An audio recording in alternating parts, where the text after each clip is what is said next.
Kein einziger deutscher Verlag wollte mein Manga Revenge of Medusa verlegen. Anscheinend sei es viel zu brutal und viel zu sexy.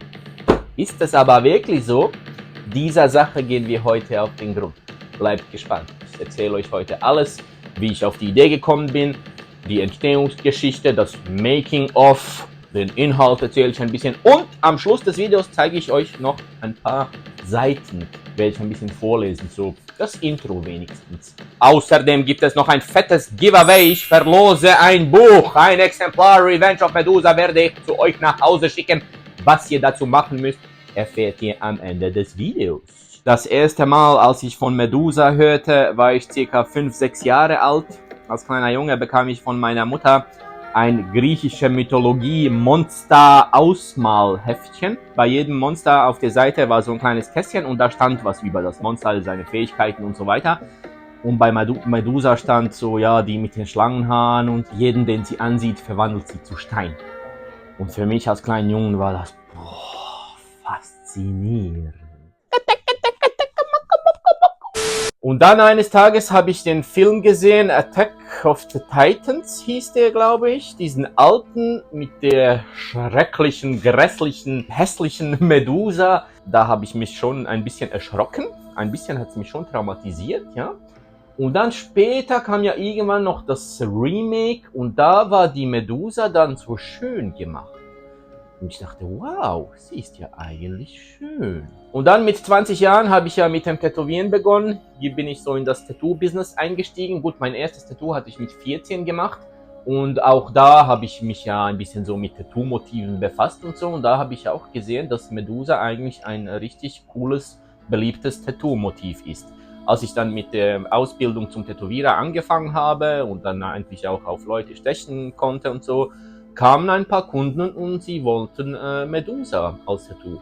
Und dann hat es mich immer mehr und mehr fasziniert und ich habe sie dann immer wieder so gezeichnet. Hier seht ihr ein paar alte Bilder von mir, so Tattoo-Style, wie ich sie gemalt habe. Ich wollte auch schon immer selber eine Medusa an mir tätowieren, aber ich habe noch nicht so die richtige gefunden, weil bei mir ist es schwierig. Ich zeichne sie immer besser und besser und besser und dann bin ich jedes Mal froh, puh, zum Glück habe ich nicht das hier tätowiert, sondern dieses vielleicht. Und ja, es kommt schon irgendwann eines Tages. Ich habe gehört, oder ihr habt sicher auch schon gehört in den Social Media, dass die sich Medusa tätowieren, haben so einen Missbrauchshintergrund oder so irgendwas, weil Medusa wurde ja vergewaltigt von Poseidon. Ja, würde ich dem jetzt nicht so zustimmen. Das habe ich jetzt erst vor einem Jahr, 2 gehört, weil Medusa ist ja eigentlich so ein Schutzsymbol. Wenn ihr schon mal in Italien oder so unterwegs wart, habt ihr sicher schon so vor den Eingangstoren und so über den Türen einen Medusa-Kopf gesehen. Das haben sie meistens so gemacht als Schutz vor Bösem, dass nichts Böses reinkommt, weil die Feinde versteinert sie ja mit ihrem Blick, also kann ihr nichts Böses passieren. So. Tja, und dann mit 23 Jahren ging ich ins Schweizer Militär. Das ist hier Pflicht für jeden gesunden 18-Jährigen. Ich habe eben ein bisschen verschoben wegen Ausbildungsgrund, Tattoo.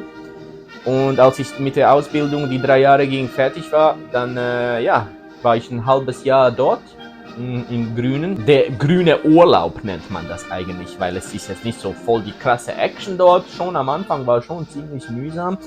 Aber ich fand's geil, das mit dem Schießen, auch mit den Gewehren und den Pistolen kennenzulernen und so. Ich denke, jeder Mann sollte das mal gemacht haben im Leben. Ich würde es jetzt nie wieder machen, wenn ich jetzt zurück in die Zeit gehen würde, aber ich würde es jedem empfehlen, das mal durchzustehen. Das Problem ist halt, es gibt sehr viel Zeit, wo man nichts macht und da wird man eben zum Kettenraucher und zum Alkoholiker. Ja. Und dann habe ich die ganze Zeit Clash of Clans gezockt. Kennt ihr ganz bestimmt, dieses Handygame, wo man so seine kleine Burg baut, Stadt und so und seine Soldaten ausbildet und dann hat man so verschiedene Magier und diese Pfeilbogenschützen und so. Und dann habe ich mir so vorgestellt, wie geil wäre es, wenn es da so eine Medusa geben würde. Eine, wo so die Feinde versteinert und die bleiben dann so stehen und dann kann man sie mit dem Schwert niedermetzeln. Falls jetzt jemand diese Idee hier klaut, erwähnt mich wenigstens irgendwo in den Credits, ne? wegen dieser Idee habe ich dann angefangen, Medusa die ganze Zeit zu zeichnen, ja. Und im Militär dort, in diesen Bunkern, wo wir waren und so, waren die Wände immer so vollgekritzelt, vor allem in der Toilette mit so Scheiße. Und dann habe ich immer so sexy Medusas dorthin gezeichnet und auch mal auf der Wand und so. Und dann, ja, dann wurde ich von diesen Hauptmännern dort, weil sie wussten, dass ich es war, weil ich bin ja der Tätowierer und ich kann am besten zeichnen und ich habe es auch zugegeben und dann bekam ich eine Buße von 500 Franken, weil ich die Wände verunstaltet habe. Und ich habe gesagt, hey, ich habe sie nur verschönert und nicht verunstaltet. Was soll denn die Kacke hier? Aber ja, da musste ich das eben zahlen. Und ja, als ich dann endlich fertig war und so, hat mich diese Gedanke irgendwie nie mehr losgelassen. Ich habe mich ja vor dem schon eine ganze Weile mit dem RPG Maker befasst. Schon meine ganze Kindheit lang fast. Kennt ihr bestimmt. Es ist so ein Programm, wo man seine eigenen 2D RPGs machen kann. Wo man so hoch, runter, links, rechts laufen kann und so und mit so verschiedenen Grafiken. Ja, da war ich sehr lange dran an diesem Zeug und dann dachte ich, boah, wie geil wäre es, so ein kleines Game von Medusa zu machen, so über ihre Geschichte. Und durch das beginne ich dann so richtig mich zu vertiefen in ihrer Geschichte, in der Mythologie, tralala. Und dann habe ich die ganze Zeit so Grafiken, Designs gezeichnet, so wie sie aussehen könnte, so Level-Design quasi, wie so unterteilt, was passiert, aha, okay, sie wird vergewaltigt von Poseidon, sie will dann Rache nehmen und so, und dann gibt es so verschiedene Levels, dann hat sie so ein Schwert und einen Pfeilbogen oder so Bomben, wo sie irgendwelche Eingänge aufsprengen kann und ein Seil zum Hochklettern. Und dann habe ich so verschiedene Feinde gezeichnet und so. Und das war voll interessant. Da war ich so voll so in dieser Welt. Vielleicht kommt das noch eines Tages irgendwann, so ein Medusa Revenge of Medusa Game. Das wäre natürlich ganz geil. Ich denke schon, dass wir auf dem richtigen Weg dorthin sind. Da ich Medusa ja dann ständig wieder neu gezeichnet habe und sie immer besser und immer detaillierter wurde, dachte ich an einem gewissen Punkt, nee, also die Character Sets von diesem RPG Maker, die sehen ja so aus. So in diesem 8-Bit-Style, verpixelte kleine Kreaturen, die den Anschein erwecken sollten, dass das hier eine menschliche Person ist oder so. Und das fand ich irgendwie dann doch viel zu schade, weil so konnte ich sie niemals so detailliert machen, wie ich es eigentlich vorhatte. Und seit ich 10, 11, 12 Jahre alt bin, habe ich ja mal meinen ersten Dragon Ball Manga gelesen und seit dann wollte ich ja sowieso Mangaka werden und dann dachte ich, ja, ich habe schon viele Mangas gezeichnet, früher, aber nie so was richtig Konkretes.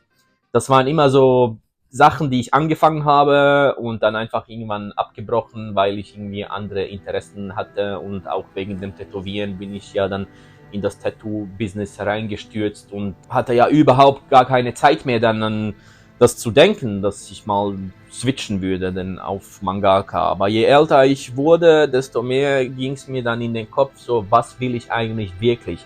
Weil das Tätowieren wollte ich ja eigentlich nie machen. Das bin ich einfach so zufällig reingerutscht in das Business. Ich habe gesehen, man kann gut davon leben und dann habe ich einfach weitergemacht. Und jetzt bin ich schon fast 16 Jahre im Tattoo-Business. Ne? Versteht mich nicht falsch. Ich bin immer noch leidenschaftlicher Tätowierer und ich werde auch nie mit dem Tattoo-Business aufhören. Wenn, dann werde ich ein bisschen zurücktreten und meine Lehrlinge und Mitarbeiterinnen übernehmen lassen und ich würde dann einfach nur noch wirklich das machen, worauf ich Bock drauf habe.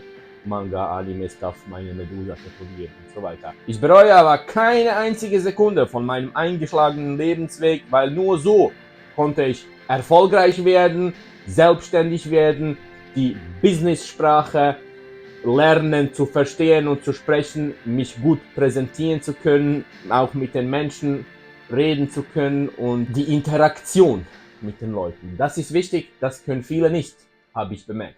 Ich dachte immer, das ist etwas Selbstverständliches, aber das ist etwas, was man lernen muss. Und nur so konnte ich erfolgreich meinen eigenen Verlag gründen, Mythos Manga. Darum ist auch Revenge of Medusa so geil geworden. Durch meine ganze Lebenserfahrung, durch meinen Kopf, der jetzt anders tickt als früher. Hätte ich früher damit begonnen, wäre es niemals so geil geworden. Und ich wäre 100%ig bei einem anderen Verlag gelandet, der mich dann ausbeutet finanziell. So, und bevor ich dann mit dem Manga startete, musste natürlich ein geiles Design her für Medusa. Und so fing ich sie an zu zeichnen, immer ein bisschen zu verändern und so. Früher hat sie noch so ausgesehen. mit den schwarzen Haaren und so. Und das war mir irgendwann so ein bisschen zu kompliziert, auch mit den Schlangen und so. Und dann habe ich mal die Haare gerade gemacht. Und das war schon einiges besser. Und dann habe ich immer wieder so einzelne Manga-Panels gezeichnet, um zu sehen, wie das aussehen könnte, wie sie dann zum Leben erwacht im Manga, quasi in Motion und so. Und dann irgendwann eines Tages hatte ich dieses braune Kraftpapier hier und dann habe ich mal ihre Haare weiß gemacht und dann dachte ich, oh, das ist ja viel besser, also erspare ich mir das ganze Füllen der schwarzen Haare. Und dann ist sie so geblieben. Dann habe ich nur noch ein paar kleine Details angepasst und so wurde das Design der Medusa geboren. Aber zudem könnte ich auch ein separates Video machen, Medusa im Wandel der Zeit. Die meiste Zeit, ehrlich gesagt, habe ich in Recherche investiert über die griechische Mythologie, das alles kennenzulernen, Medusas genaue Geschichte, die Hintergründe der Götter und so. Ich wollte den Manga ja so akkurat wie möglich machen und nicht alle haben zur selben Zeit gelebt. Ne? Es gibt einige Helden, die waren dann präsent vor dem und andere, ja, wer ist der Bruder von wem und wer ist die Frau und wer ist der Mann von wem und so. Und ja, das ging schon ein ganzes Weilchen, aber es hat ziemlich Spaß gemacht, muss ich sagen. Ne? So, und jetzt kommen wir zur Story, wie sie eigentlich in der Mythologie ist. Phorkys, eine Meeresgottheit, geboren von der Mutter Erde Gaia, schwängerte seine Schwester Keto. Phorkys war auch so eine Art Fischmensch mit Krabbenscheren. So wurden sie dargestellt. Und diese haben die Gorgonen auf die Welt gebracht. Medusa, Euralie und Stheno.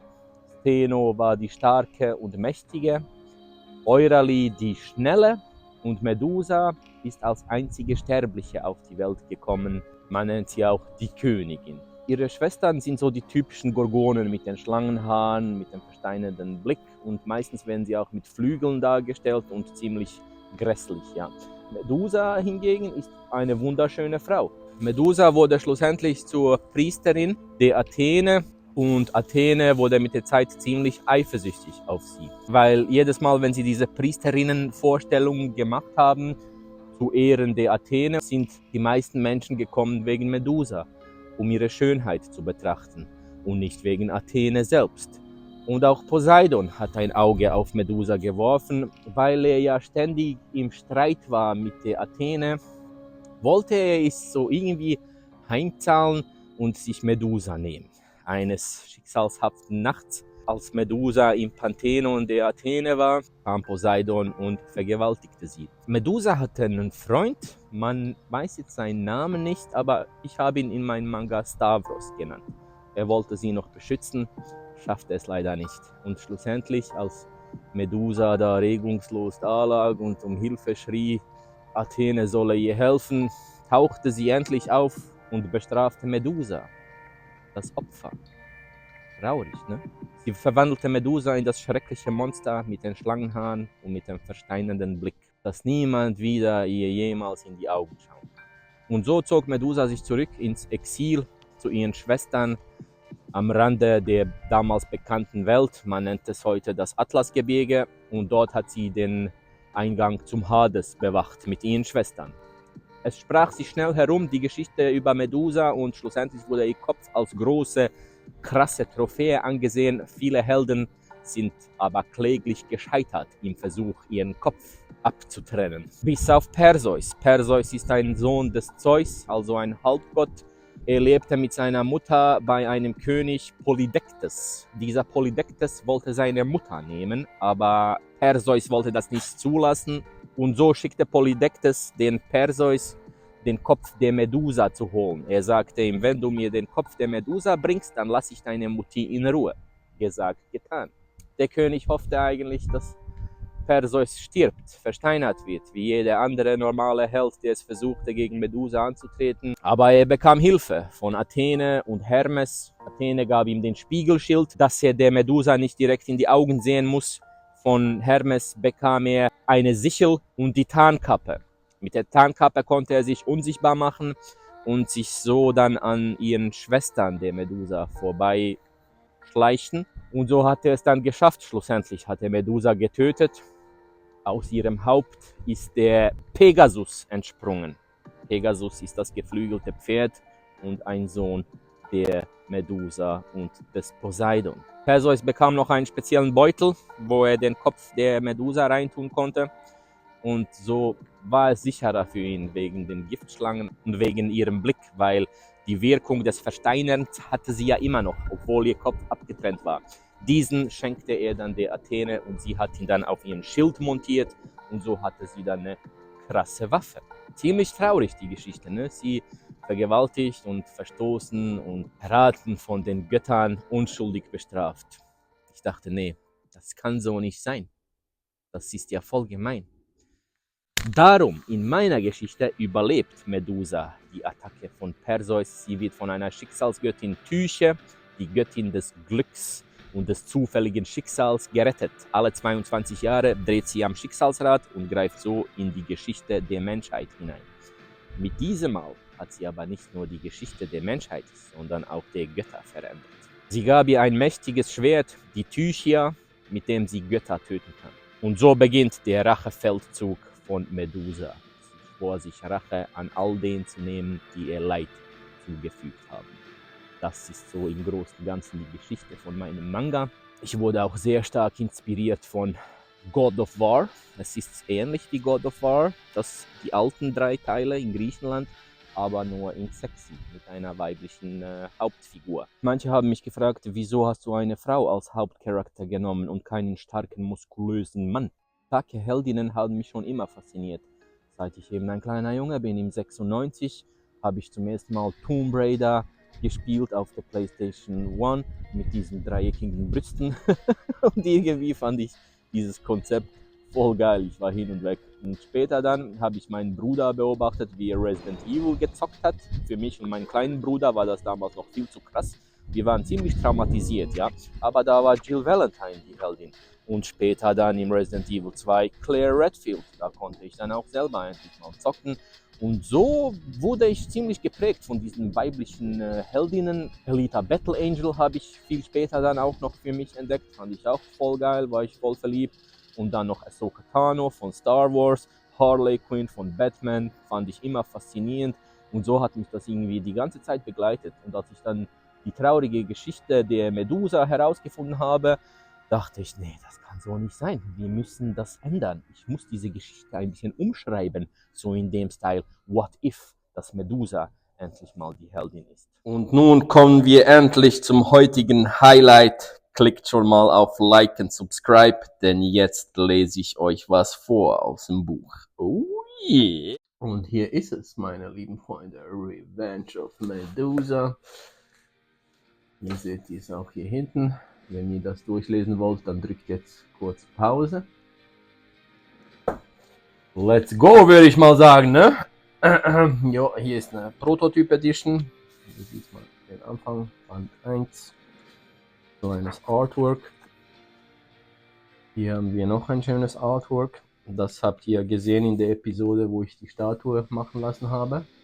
Ihr könnt hier auch mal kurz Pause drücken. Das ist ein kleines Gedicht von Medusa. Hier ist nochmal so ein Gedicht. Könnt ihr auch mal kurz auf Pause drücken.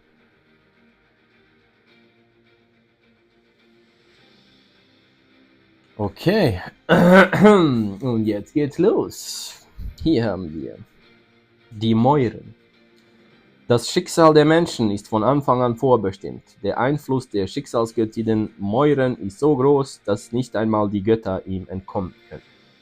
Clotho spinnt den Lebensfaden. Sie entscheidet, wann das Leben beginnt.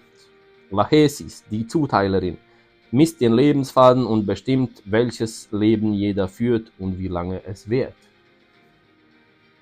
Atropos, die Unabwendbare, schneidet den Faden und bringt das Leben so zu seinem Ende.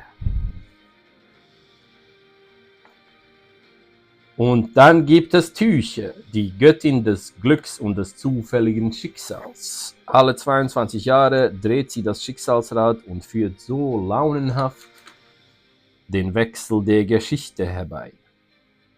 Kennt ihr den mit dem Spiegelschild und der Sicherung? Doch mit ihrer jüngsten Tat veränderte sie nicht nur das Schicksal einer Person, sie wird verwandelt fettes Schwert, sondern auch das der Menschheit und der Götter. Slash! Mit dieser Tat beschwor sie die Rache der Medusa. Jupp, ich habe alles zensiert, also keine Angst. Ja, und hier ist das Inhaltsverzeichnis.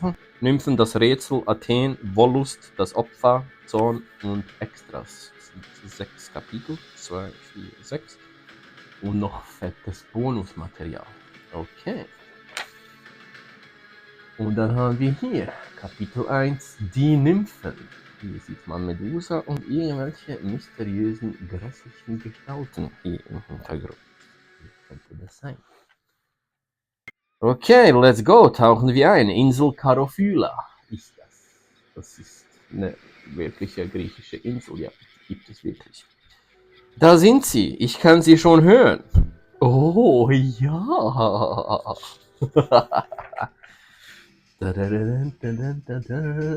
Und hier sind die wunderschönen Nymphen.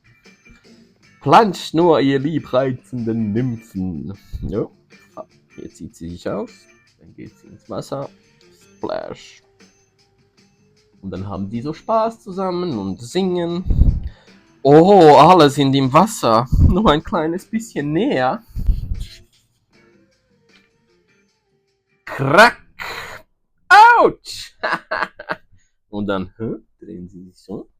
Na, wen haben wir denn hier? Sieht aus wie ein kleiner süßer Satyr. Es tut mir leid, ich wollte nur...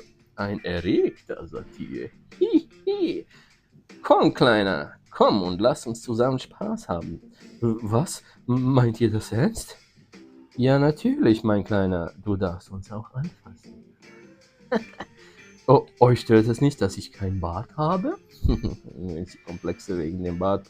Diese Satyren haben ja eigentlich meistens Bärte. Aber er ist noch recht jung. Warum sollte uns das stören? Und hier greifen sie ihn. Nur keine Scheu, Kleiner. Wir behandeln dich gut. Wir haben nur auf dich gewartet. Süßer Kleiner. Jupp. Und dann kommt hier die Krähe. Und dann spielen. Splash, Splash. Na, gefallen sie dir, Kleiner? Los, greif zu. Bumm. Komm zu Mama. Kann das möglich sein? Ich glaube, ich träume. Leckeres Kerlchen. Das gefällt dir, nicht wahr? Oh, schmackhaft. Oh ja, sehr schmackhaft. Du machst mich so hungrig, Süßer. Ja, hungrig. Essen. Huch, Essen? Tut mir leid, ich habe nichts dabei zu essen. Du brauchst auch nichts dabei zu haben. Du reichst uns voll und ganz. Was zum... Dun, dun, dun, dun. Das ist es, meine lieben Freunde. Und was passiert als nächstes? Das könnt ihr selber nachlesen. Tja, und jetzt habt ihr gesehen, warum alle anderen Verleger gesagt haben, das ist viel zu sexy, weil man sieht halt eben ein bisschen Brüste, ne? Ab hier wird's dann auch richtig brutal. Jo, es fliegen Köpfe und so weiter. Das kann ich euch jetzt schon mal spoilern. Aber es ist jetzt nicht die ganze Zeit Erotik, Brutalität, Erotik, Brutalität. Die Erotik, die ich eingefügt habe, ist ästhetisch erotisch. Es ist kein Hentai, also man sieht keine expliziten Szenen von den Genitalien, die zusammen interagieren. Das wollte ich nie machen. Es ist eben die griechische Mythologie, sie ist abgefuckt und da wurde halt eben die ganze Zeit gebomst und gemordet. So ist es. Okay, meine Freunde, ich verlose dieses eine Buch. Nicht dieses, das ist der Prototyp. Ich gebe euch ein richtiges, schön in Folie verpacktes.